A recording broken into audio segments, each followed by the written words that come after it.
2 criteria to help you make better decisions and help you come up with better ideas. The reason this is important, the reason I want to share this with you is we just had our quarterly planning meeting yesterday. Lots of really exciting things we're working on for the coming quarter. Stay tuned for that. But one of the things that's always interesting when we're planning or when you're planning out your business, thinking of ideas you could implement, is what is a good idea and what is a waste of time? And that's kind of challenging to decipher. And what I've recognized over the years is that unless you have domain expertise, a lot of times you don't know the answer to that question, right? So for instance, let's just use health as an example. If you have never, ever, ever worked out in your life, and now you want to embark upon a fitness journey to get in better shape, what is the best way to do that? If you've never done anything, then you're simply throwing darts blindfolded because you're just taking best guesses based on limited to no experience. But if someone who has, let's say, 10 plus years, or let's just say they're an actual trainer who went through many years of schooling, they've got certifications, they've been doing what they've done for years, that person who is able to then look at, okay, if I want to get someone in shape, what are the best ways to do that? Now they're able to really put forth the better ideas because they have deep domain expertise. So here's the dilemma in business, is that if you don't have experience in business, then the likelihood of you making the right decisions for which ideas are going to make sense for your business are naive at best. And I think that's really, really important to consider. And this is why it's so important to hire a coach, to work with someone, most importantly, who's actually done what you want to do. Because here's the thing about coaching, is that anyone can become a coach. There's no barrier to entry, right? And some people are very good coaches just in the way they obviously help their clients get results. Others not so much. And part of, I think, what is really important to look for is, does this individual have deep domain expertise? Not just like they had a good couple of months, but they've been doing this for a long time. And I want to share with you why this is important. So the 2 criteria to help you really, come up with better ideas is number 1, impact and ease. And I'm going to let my dog in here because she's scratching at the door. Come on, Lila.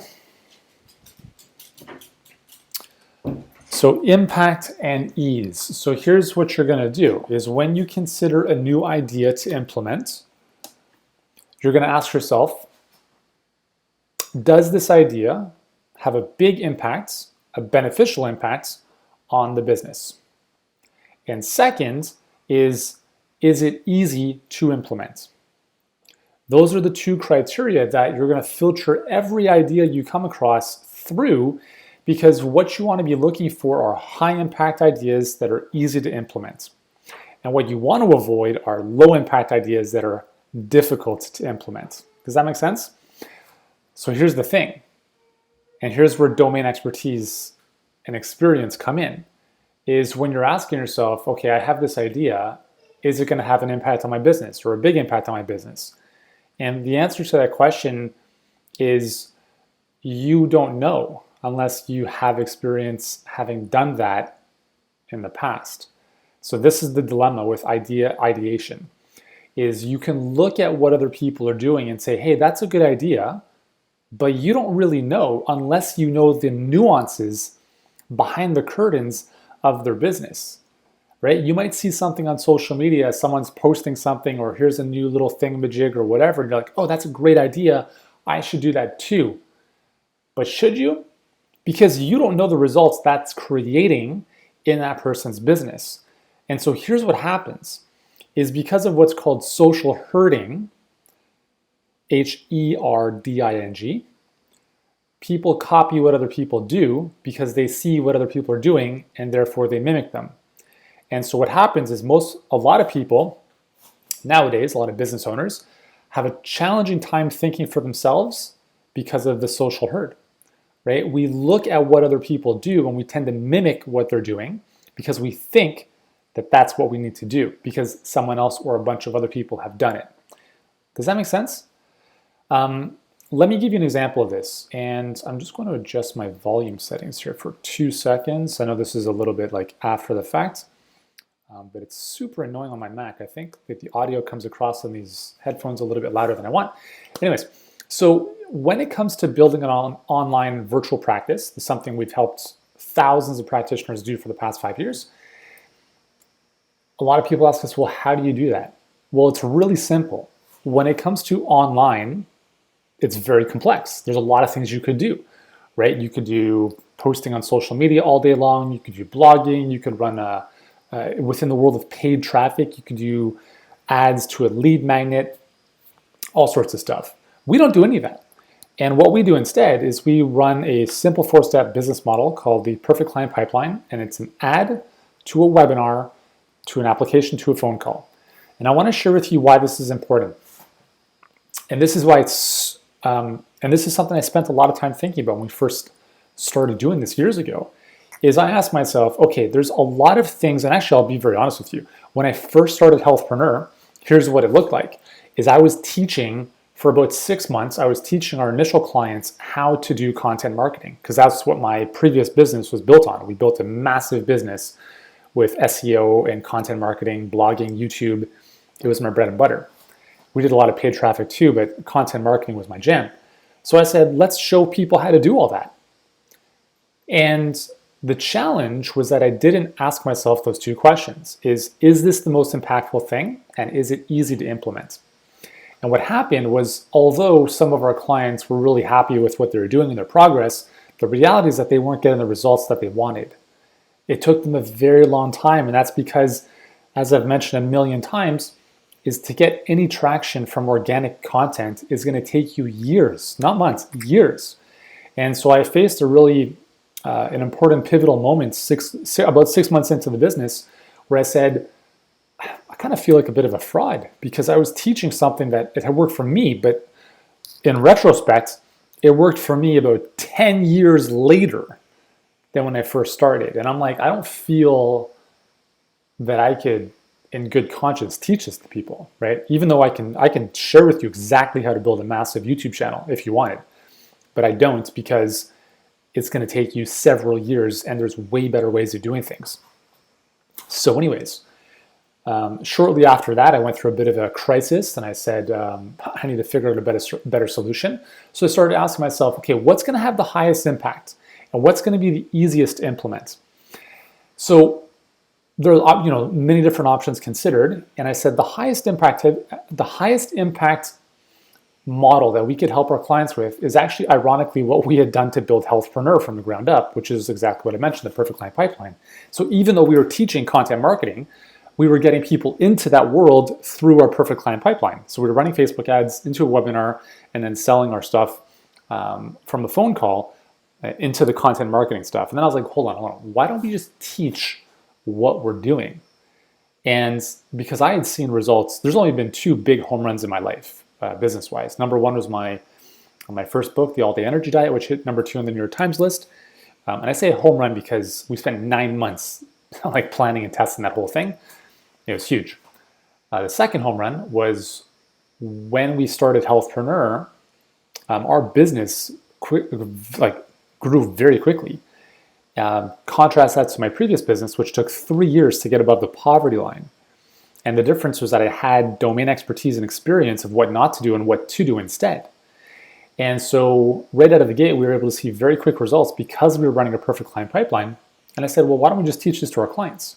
Because especially online, the nuances are very important to consider. When you're running a brick and mortar, and we did an episode on this a couple days ago, but the main difference between brick and mortar and online is this really important word called trust. And it's very hard to bridge that gap with most funnels that people deploy in their businesses, right? And this is, again, there are nuances to this and there are caveats. Obviously, there are plenty of businesses that are doing very well running lead magnets, funnels, and so forth.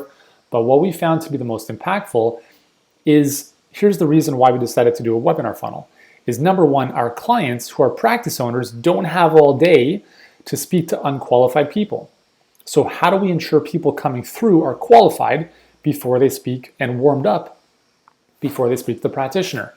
Well, we have to run them through the gauntlets, right? We have to run them through the gauntlet, which means they have to watch something. They have to jump through hoops.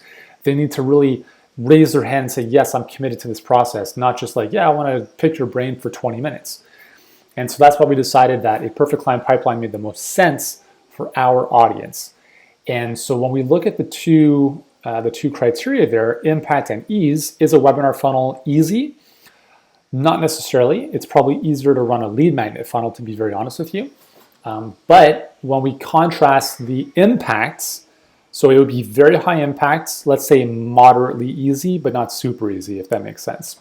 But the cool thing is that when it's done, it's done. And then you just kind of sit back, you don't sit back and chill. I mean, you obviously develop your skills to be better on the phone, to have better, marketing, etc.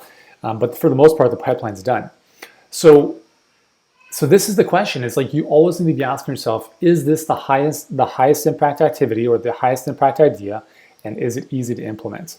And it's very challenging to know that unless you have a lot of experience. Does this making sense? Like, I really want you to think of what is an idea that I have put out into the market, excuse me, or have thought of doing, but I'm unsure of whether or not it's going to make an impact. And that's okay, because how are you supposed to know? Because you've never done it before, right? And if you don't have a ton of experience, and if you don't have other people to lean on to ask for their wisdom, then it's very tough to make an informed decision. One of the things that I love about being in the masterminds that I've been a part of over the past 10 years is I don't just ask people what's working. I'm not like, hey, what's working for you? A lot of times I'm looking at, okay, what do I need to know that I'm not thinking about? So I'm considering this thing. What am I missing? What is a blind spot that I'm not considering? Because that's the question. I believe that's an important question to answer, is what is the thing that I'm not even aware of that's going to cause the ultimate failure of this idea? And that's where you tap into someone else's experience and wisdom, right? And they're going to, if let's say you're at let's say you're in grade 1 and you're seeking advice from someone in university, they're going to give you a completely different perspective than if you were in grade 1 and you asked someone else in grade 1 for advice. Does that make sense? Right? So it's just, I find it hilarious that we will spend, as a health practitioner community, we will spend so much money and time on certifications and degrees and getting more letters behind our name. But then we have immense skepticism when it comes to getting any kind of business coaching, because you may have been burned before or something didn't work out in the past. And I just find that's ridiculous, because if you went to school and spent $100,000 on a degree, you leave school and you have zero guarantee for any success in your business. They don't teach you anything. How is that worse, or how is that better than investing in a coach who can show you the way to move forward? Now, listen, I don't care if you work with me or anyone else, but I'm saying, you have to lean into experience and wisdom, because trying to answer the question, is this high impact and is this easy, at best is a guesstimation if you have no reference points or experience. All right? And listen, at the end of the day, the best idea wins. Execution, we talk about ideas versus execution, which is more powerful. And I got to credit my friend Dean Jackson with this, because I think he's the one who really put what I'm about to say to the forefront of a lot of people's minds, and I agree with him totally, is execution is what you can't execute more perfectly than perfect execution, right? So let's say that you build out a standard operating procedure, SOP, for a specific funnel. Let's just say that, okay? And you document it. Here's step 1, step 2. Here's exactly how we do it. And then let's say it's 80%. You run the funnel and you look at some improvements. Cool. You test, tweak, you revise the SOP, and now it's, let's say, close to 100%. So you can't get better at that process than 100%.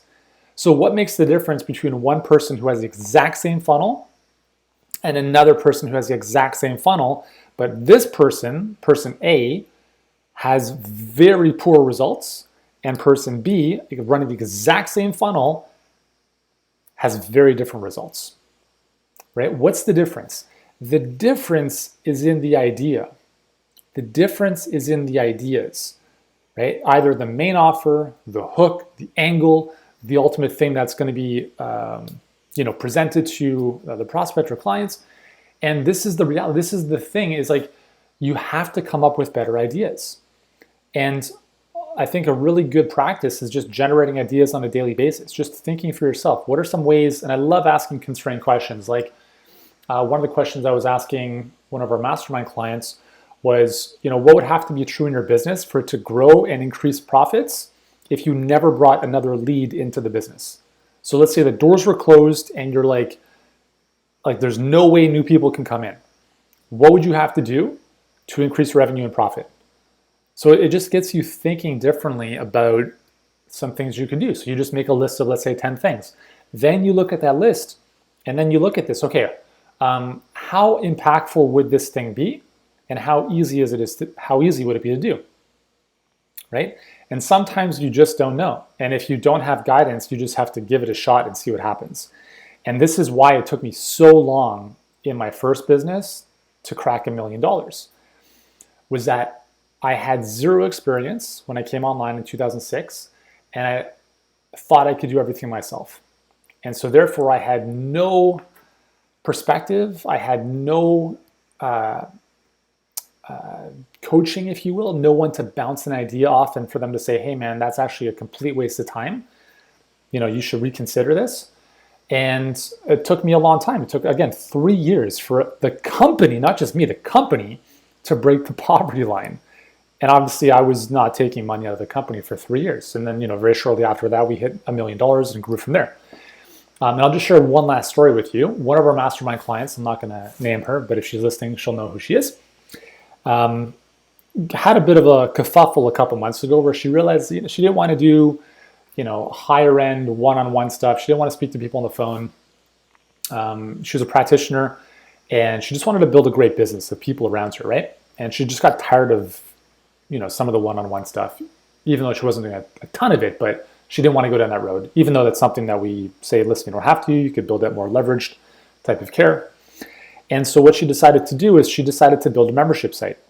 And so even though I had mentioned here's some of the challenges with the membership site, she went ahead and did it, which is totally fine. And so she ran that for 2 months, $27 a month. And we had a strategic direction call about a week ago. And I just asked her, how are things going? Give me an update, what's been working, where are you stuck? And so she gave me an update on everything that was going on. And she had mentioned the whole membership site experiment. And I said, well, how'd it go? And she's like, honestly, everything you said was pretty much what happened. And, I don't care about being right. I just care about helping my clients win, right? And that's why I gave the advice to her that I gave. And I'll tell you what that was in a second. So what she recognized was she had a $27 a month membership and she wanted to be doing $100,000 a month in revenue. And so when you look at those numbers, let me just break this down real quick. $100,000 a month divided by $27 a month, you need 3,700 new customers or clients every month to make that happen. And she had, I think, 30, somewhere in that ballpark. So she's making a couple $100 a month from this membership site. So by contrast, she could have had one conversation with a prospective client and they could have paid her $3,000 to work with her. That makes a bit more sense, right? And so the thing that so I said, what's the lesson that you've learned in this whole process? And one of the lessons she mentioned was that it's harder, not as hard, but harder to sell someone a $27 a month membership because she had poured her soul into creating the content for this. And then people were leaving after a month, right? And so I said, I'm like, listen, if you want more committed people, they have to pay more money. That's all it is. My buddy Stu McLaren, he's the membership guy on the planet. Okay, he runs an amazing program called Tribe. He shows how to build membership sites. Amazing. He's the best. He's such a great guy as well. He invited me to speak at his mastermind 2 years ago. And I kind of forewarned him. I said, hey man, I've got a very particular way of seeing membership sites. Do you mind is it okay if I share my perspective? He's like, yeah, totally, whatever you want to do. So I came into the group, and these are all people that are doing like high 6 and 7 figures with their membership sites, okay? So they've got thousands and tens of thousands of people paying $27, $37, $97 a month in their membership sites. So I asked the room, I said, what's the biggest challenge you guys are dealing with right now with your membership businesses? And pretty much all of them said, it's churn. It's low retention, people leaving after 3.5 months. That's typically the average. And so we just brainstormed. I say, hey, to the best of your ability, what do you think are some ideas, right? Here's a keyword again, ideas, that can help reduce that problem or extend the lifetime value or the retention of those customers. And so we, talked about it for 5 or 10 minutes. Ideas were thrown around here. And it's like, yeah, we could do this and we could do that. And, I tried doing this. And I said, listen, all of those ideas are great, okay? But when we look at the 2 filters, the 2 criteria, impact and ease, here's what I suggested. I said the number one thing you can do to increase the retention of your members inside the membership sites is to increase the prices dramatically. So what is that? Impact through the roof. The price of your thing is the number one lever in your business. You increase the price, that is the single most important thing you can do in your business without doing anything else. And it's not about price gouging, okay? And this is why, okay? Let me tell you. So number one is we increase the price, high impact. How easy is it? It's very easy. You just add a 0. So for instance, instead of charging $27 a month, you charge $270 a month. Or what about this? Instead of charging $27 a month, you charge $2,700. And here's why this is important, guys. And this is the big distinction I had when I started Healthpreneur, is my previous business was very high volume, low touch, right? $27 programs. We had a membership site for $37. We had a couple thousand people in there, but it was a grind trying to get people in and trying to keep them in. And when I started Healthpreneur, I said, I'm never going to do any of that stuff ever again, unless I have a massive following of like 10 million people. And if 1 million people stay on the program at $7 a month, I don't care. It's the Netflix example, right? Netflix, you pay what, $10 a month? You don't even consider it, right? You don't even look at your credit card statement for that. And they've got tens of millions of subscribers around the world. A great business model. But you and everyone watching and listening to this, you don't have that kind of following, I'm presuming. So why would you waste your time trying to get 10 people in at $27 a month? It's the same traffic. Just get them on the phone and sell them something 10 times more expensive. But here's the thing. It could be the exact same thing. So what I mentioned to my client is like, you don't have to change the membership site. The only difference now is that you're actually walking people through the program and holding them accountable. They have more access to you. They get better results. It's the same content, but it's delivered in just a better way, right? And that is the key, okay? It's a high impact activity. It's the easiest thing to do. It's a lot easier than trying to get thousands of people, paying, nothing. All right, so Natasha's asking, so why you're saying to you build inaccessible programs post-COVID, so only build for the top 10%? See, that's the problem right there, Natasha. That's the thinking that is so, I understand where you're coming from. People are struggling financially, and if you're asking people to sell things the average person can't afford, totally. Listen, I understand this. I get this. I lived in that world for 12 years. I would love to know what the better model is, Natasha, and if you have it, by all means, post it. Here's the thing. I'm not saying you have to, see, people confuse this with you're only helping wealthy people. Not at all. You're not helping wealthy people. You're helping people who place the highest value on their health. When someone invests $20 to buy a book, how invested are they in that outcome? It's small, right? That's why 10% of people actually finish the book. Yeah, Millionaire Barber. Everyone is not struggling financially. Again, like compared to a year ago, let's just say on average more people are, right? But like if this were true, if if what you're saying here, Natasha, were true, then all of our clients would be worse off now than they were at the end of last year. And that's not the case, right? Our clients are having record months. And here's the thing, is they're not taking advantage of anyone.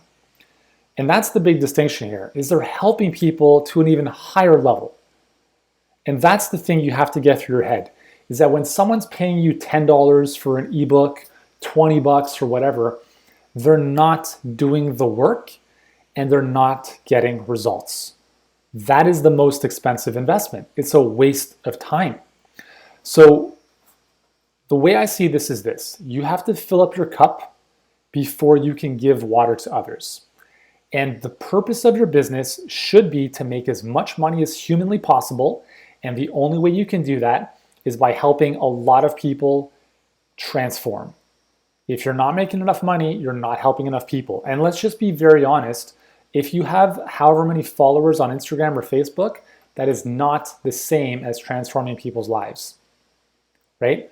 Fame is not the same as financial results. I mean, fame can certainly help, but exactly, the more people pay, the more they pay attention. It's that simple, okay?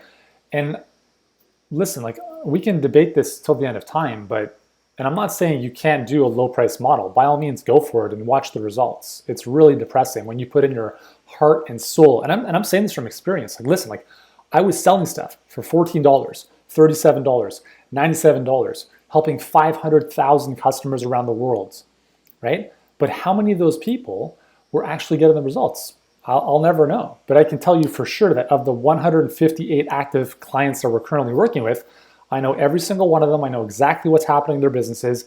I know exactly what type of results they're getting and how I can best support them. Yeah, totally, Natasha. So it's about creating a valuable product so the end user can see the value in. Exactly. So let's say you're charging, well, Natasha, what are you selling? Give me some context here, right? And is someone who's charging more, are they less ethical than someone who's charging less? And so she's saying, if you're smart enough, you can build automation into your business so you can reduce the burden on your staff and then support a model that allows accessibility to more people. Totally, 100%. But how do you get those people in the first place, right? So here's another example. So let's say you want to make $100,000 a month in the example of $27 a month membership. So we said $100,000 a month divided by a $27 a month membership. You need 3,700 people to pay you $37. I think that's the math there. Okay, so how do you get those 3,700 people? How do you get 3,700 people to pay you money? Number one, people do not like paying continuity. They don't like paying recurring. They'd rather pay once. So how do you get 3,700 people? So let's just work on the math here. If you need 3,700 customers, and let's just not even consider recurring, like you have to get that number of customers every month. Like let's just talk about getting them once, okay? So 3,700 customers, and let's just assume a conversion rate of 1%, which is, it's very conservative considering we're talking to cold audiences. So 3,700 people divided by 0.1% is you need 370,000 people to see your offer, right? To see your sales page, your webinar, whatever it is, okay? So 370,000 people. Now, where are you getting 370,000 people? You can have all the automation in the world, right? Yeah, let's assume everything's built out. So we talked about execution being perfect here, right? Perfect, flawless funnel. Automation, it's amazing. No one has to do anything. You can chill on the beach, have tequila, or whatever drives you. You don't have to do anything, right? But how do you get 370,000 people to your offer? Okay, so if you've got 10 million followers on Instagram or social media, cool, that might be a way. But that's not happening for most of us, right? Again, do you have an email list of 370,000 people? No. Even if you did, a percentage of those people would open your emails, so that's not going to happen. So the only way, to get that type of traffic is to buy it. And the easiest place to buy it is Facebook. So Facebook advertising is the fastest way to get eyeballs on your stuff. So let's just say that you're running Facebook ads and you're paying, and I'll be very conservative here. Let's say you're paying 50 cents a click. Okay, so we need 370,000 clicks to land on the page in order for 1% of those people to buy. And we're gonna pay 50 cents a click. So divided by 2. So we are gonna spend $185,000 to make $100,000. So we have to spend, again, in this theoretical example, $185,000 to acquire 3,700 customers paying you $37 a month, essentially making $100,000. And that is the assumption. That's with the assumption that your offer is great, it's converting at 1%, and your copy is dialed in, right? 1% from cold traffic, you're lucky if you get that. So I don't know about you, but I don't want to spend $185,000 to make $100,000 in return. It doesn't make sense. And this is why most businesses struggle, because they're pricing so low that they can't even go out and acquire enough people to buy their stuff to make any kind of impacts in their financial health of their business, right? So guys, like, I appreciate the conversation, I really do. And I've been doing this since 2006. I've done everything you can think of. Okay, so you could run cheaper experience, sending automated messages across LinkedIn to practitioners with scraped lists of SaaS products, what they may find valuable. You could do that, right? You could, but again, you're going to be using time. And if you're using automation, it's not going to be personalized and you're probably not going to get the same type of response. So again, like, these are all valid ideas, 100%. I'm not saying you shouldn't do them. I'm saying understand what's going to have a high impact and what's going to be relatively easy to do. It's a lot easier to run Facebook ad campaigns than it is to manually reach out to people on social media. And if you're using automation to reach out to people on social media, the effectiveness there is not very effective, and at best it's annoying, right? You can't be like, hey, I've got this cool thing. Like, there's challenges, okay? But again, like, you do what you got to do. I'm not here to convince anyone because that never works. Cool, Natasha. But okay, let me ask you this: are you doing these things? I'd be very interested to know what you're doing in your business, because if what you're doing is crushing it, hey, that's great.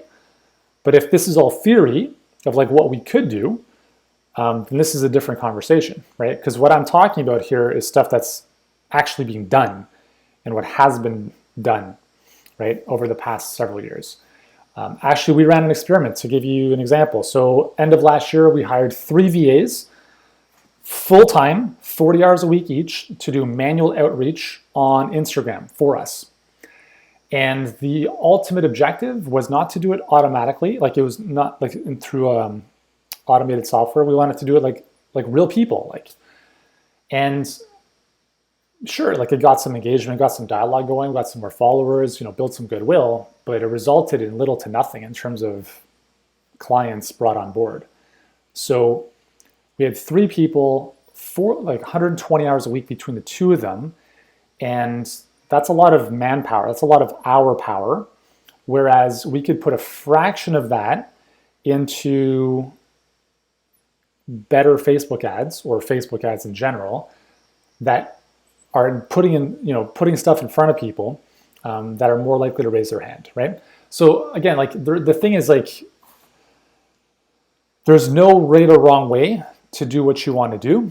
There's just smarter ways of doing things, right? And the idea of this conversation is to be able to identify what is going to have the highest impact and the easiest to deploy.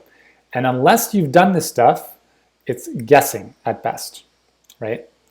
And I know that many of you are going to watch this and listen to this, and it might just kind of blow over your head, and that's totally cool. That's totally fine.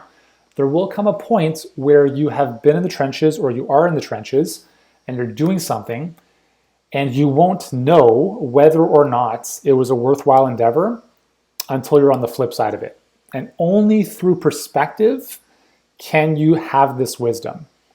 And that's the challenge here, right? Is knowing what is going to have the highest impact and the easiest to implement is going to be a lot easier to do once you've done it, or you have the experience, or you can lean into people who've done that, okay? But I'll tell you, like, one of the biggest challenges that we see in the health space is a lot of ego. Sorry, I shouldn't say a lot of ego, because there's amazing people. One of the things that we look for in our clients is humbleness or humility. Humility is essentially coachability. It's the idea that I don't have all the answers and I don't pretend to. And I'm willing to be coached to do what you say is probably the best way to do it. The people that we have worked with in some cases or speak to who don't work with, a lot of times is they come in and they're like, nope, my way is the highway. This is how it's going to be done. I'm not taking your advice. And in that case, I can't help you, right? And it's the same thing with me. Like, I think where I struggled when I started was I was very stubborn and I thought I knew everything, right? And I didn't. And that was the problem. That's why I struggled for so many years. And the thing that I've recognized now is that, I still don't know everything. The more I learn about this stuff, the more there's more nuance. It's kind of like nutrition, right? The more you learn about nutrition, the more you realize you don't know anything. At the same time, the more simple it is, right? And so that's just one of the things, is like, constantly being open-minded enough to challenge your assumptions, to challenge, okay, cool, like, what if what I've been doing, maybe there's a better way, right? What if there is a better way? What if what I've been doing maybe doesn't make the most sense, right? And constantly being open-minded to challenge those assumptions, because open-mindedness is a very important ingredient to growth. And obviously with COVID, this has been a prime example. Businesses or entrepreneurs that have not been open-minded enough to adapt to the changing environment have struggled, right? I'm a chiropractor. There's no way I could do anything online. You're right. And then we speak to another chiropractor. I will figure out a way to do stuff online. You're right, and you will. And we have some very successful chiropractors who build virtual practices. One of them's doing 1.5 million a month, right? As an example. We've had massage therapists who are like, there's no way I could do anything virtual. You're right. Good luck. And we have others who are like, yeah, I can figure out a way to do this. Acupuncturists, there's no way I could treat people online. You're right. And now we have other acupuncturists who are doing really well in a virtual setting. Are they putting needles in people over the internet? No, it's called adapting and evolving what it is you do. So it's, maybe solving a similar problem, but in a different way. And so being open-minded, I think, is extremely important. And, that's being open-minded allows you to open your eyes to possibilities instead of just being like, I can only do this thing, right? Anyways, this has gone on quite a bit longer than I anticipated, but I appreciate the interaction. Thank you guys for popping into the comments and the discussion thread. I really appreciate the back and forth. Again, I'm not here to convince anyone, because that's obviously a waste of time. And I don't expect, and I don't recommend you try to convince people either. Either they see it or they don't, right? Preach to the choir, as they say. You're never going to convince and convert people, if you will, to your belief system until they're open and willing and ready for that, right? So anyways, hopefully this finds you well, guys. The two criteria, the two lenses to look through to help you evaluate better ideas are, is this a high impact activity? Is it going to be a high impact result for our business? Is it easy to execute and implement?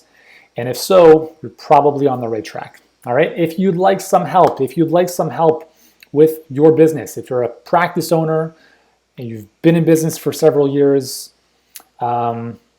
we can probably help you get more patients. So shoot me a DM or a comments below, and be happy to help and see if there's an opportunity for us to work together. All right. Thanks so much for tuning in. Hope you have an awesome day.